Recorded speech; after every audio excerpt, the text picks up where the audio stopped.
হিজবুল্লাহকে ঠেকাতে নয়, দখল বাড়াতে লেবাননের মাটিতে ইসরায়েলের গোপন দেয়াল নির্মাণ। ইরান ইসরায়েলকে আবার ভয়ঙ্কর যুদ্ধে জড়াচ্ছে, নতুন সংকেত স্পষ্ট। সিরিয়ার রাজধানী দামেস্কে আকস্মিক রকেট হামলা, মির্জা এলাকায় আতঙ্ক ছড়ালো। ইরান কখনো নত হবে না, জাতিসংঘে করা ঘোষণা, রাশিয়ারও হুঁশিয়ারি। ইউক্রেনে ভয়ঙ্কর ড্রোন হামলায় থমকে রাশিয়ার তেল রপ্তানি, বৈশ্বিক বাজারে দামে আগুন। বিদেশের একমাত্র বিমান ঘাঁটি হারালো ভারত, চীন রাশিয়ার চাপে কোণঠাসা মোদি। এবং কাশ্মীরের থানায় ভয়াবহ বিস্ফোরণ, নিহত 7, আহত 27, জৈশে মোহাম্মদের পোস্টার সূত্রে বড় চমক।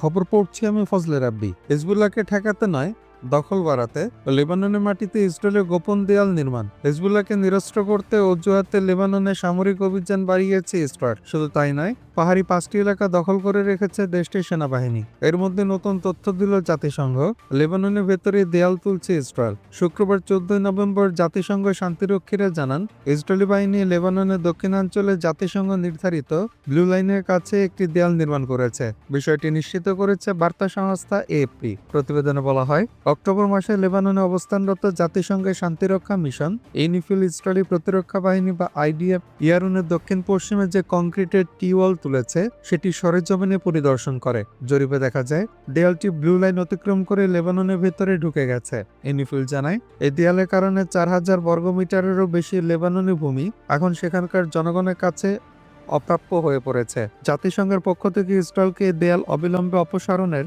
আহ্বান জানানো হয়েছে। ইরান ইসরায়েলকে আবার ভয়ঙ্কর যুদ্ধে জড়াচ্ছে, নতুন সংকেত স্পষ্ট। 2025 সালের 24 জুন 12 দিনের রক্তক্ষয়ী সংঘাতে শেষ হয় অস্ত্রবিরতিতে, কিন্তু এতে উত্তেজনা কমেনি, বরং দুই দেশই এখন আগের চেয়ে আরো প্রস্তুত, আরো দৃঢ় এবং নতুন লড়াইয়ের সম্ভাবনায় সতর্ক। জুলাই ইসরায়েলের চিফ অব স্টাফ আল জামির স্পষ্ট বলেছেন, ইরানের বিরুদ্ধে যুদ্ধ শেষ হয়নি। অন্যদিকে ইরানও মিসাইল উৎপাদন বাড়িয়েছে, মোবাইল লঞ্চারের সক্ষমতা উন্নত করেছে এবং নতুন প্রতিরক্ষা পরিকল্পনা নিয়েছে। বিশ্লেষকদের মতে, দ্বিতীয় যুদ্ধ হলে তেহরান প্রথমবারের তুলনায় আরও শক্ত অবস্থানে থাকবে। গত যুদ্ধে ইসরায়েল ইরানের সামরিক ঘাঁটি, মিসাইল স্থাপনা, পারমাণবিক কেন্দ্র, কমান্ড সেন্টার, এমনকি রাষ্ট্রীয় প্রতীকী স্থাপনাও টার্গেট করেছিল। মোসাদের সহযোগিতায় তারা গোপন অভিযান চালিয়ে ইরানের সিদ্ধান্ত গ্রহণ ক্ষমতা ভেঙে দিতে চেয়েছিল। পরবর্তীতে জানা যায়, ইসরায়েল ইরানের সর্বোচ্চ নেতা আয়াতুল্লাহ খামেনি ও প্রেসিডেন্ট মাসুদ পেজিশকিয়ানকে হত্যার চেষ্টা করেছিল, কিন্তু সফল হয়নি। জাতিগত দাঙ্গা উস্কে দেওয়ার চেষ্টাও ব্যর্থ হয়। ইসরায়েলের হামলা ইরানে উল্টো ফল দেয়, জনগণের মধ্যে সরকারের প্রতি সমর্থন বেড়ে যায়, পারমাণবিক কর্মসূচির দাবি জোরালো হয়, সরকার কঠোর নিরাপত্তা আইন পাশ করে এবং বহু শরণার্থীকে ফেরত পাঠায়।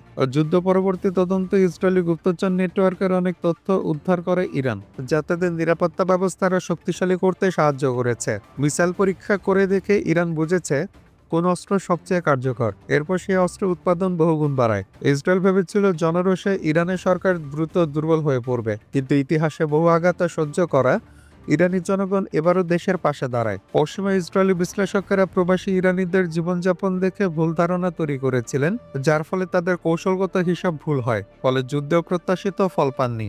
ইসরায়েলের চোখে ইরানের বাড়তি মিসাইল, উন্নত এয়ার ডিফেন্স এবং নতুন প্রক্সি গোষ্ঠী সবই দীর্ঘমেয়াদে তাদের জন্য বড় হুমকি। ইরানের পারমাণবিক কর্মসূচি ধীরগতিতে থাকলেও যে কোনো সময় আবার গতি পেতে পারে। অন্যদিকে ইরান মনে করে, ইসরায়েল দীর্ঘ সময় যুদ্ধ টিকিয়ে রাখতে পারবে না। অস্ত্রবিরতি তাদের কাছে কৌশলগত ধৈর্য মাত্র, স্থায়ী শান্তি নয়। গাজার দীর্ঘ যুদ্ধ, আন্তর্জাতিক সমালোচনা ও মার্কিন চাপের কারণে ইসরায়েল আগের মতো সহজে যুদ্ধের নৈতিকতা দেখতে পারছে না। এমনকি নিরপেক্ষ দেশগুলো এখন ইসরায়েলকে হামলাকারী মনে করে।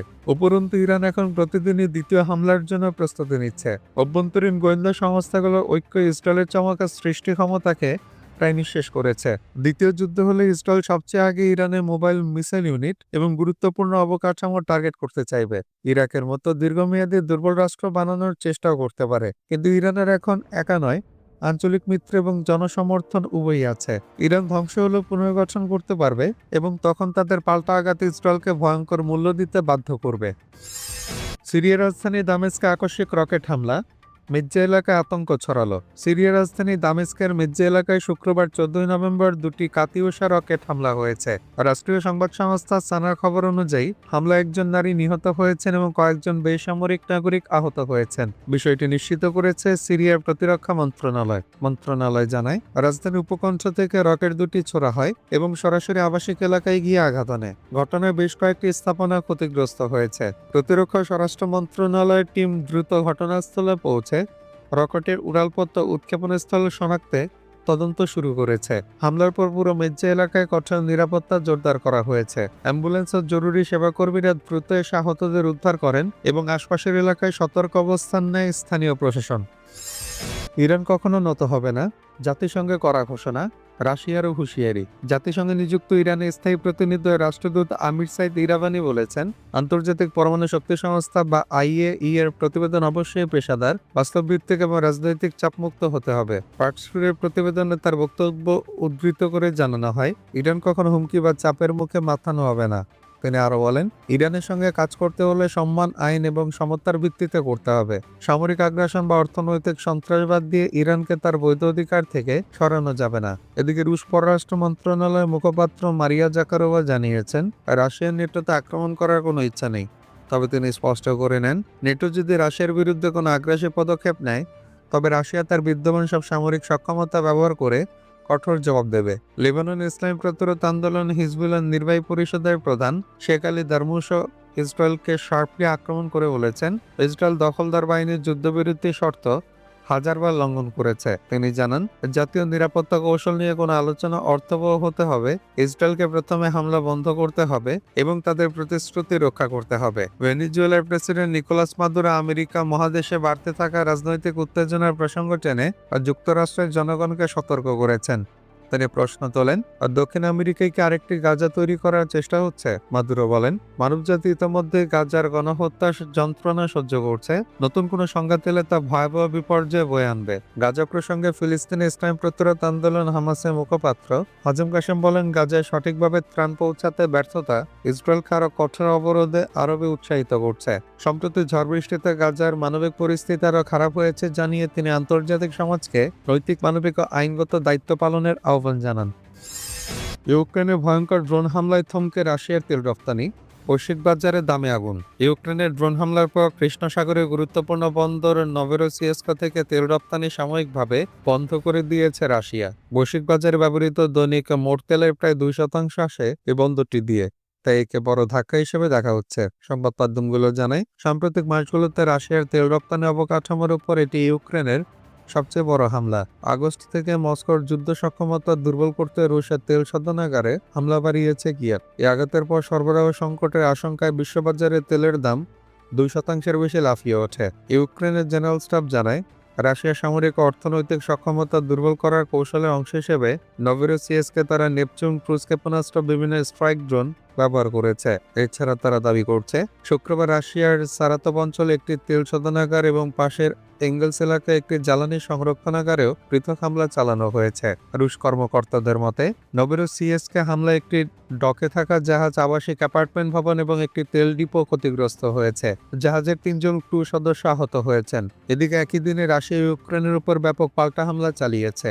এতে রাজধানী কিয়েভের বিভিন্ন এলাকা আগুন ধরে যায় এবং ধ্বংসাবশেষে জড়িয়ে পড়ে।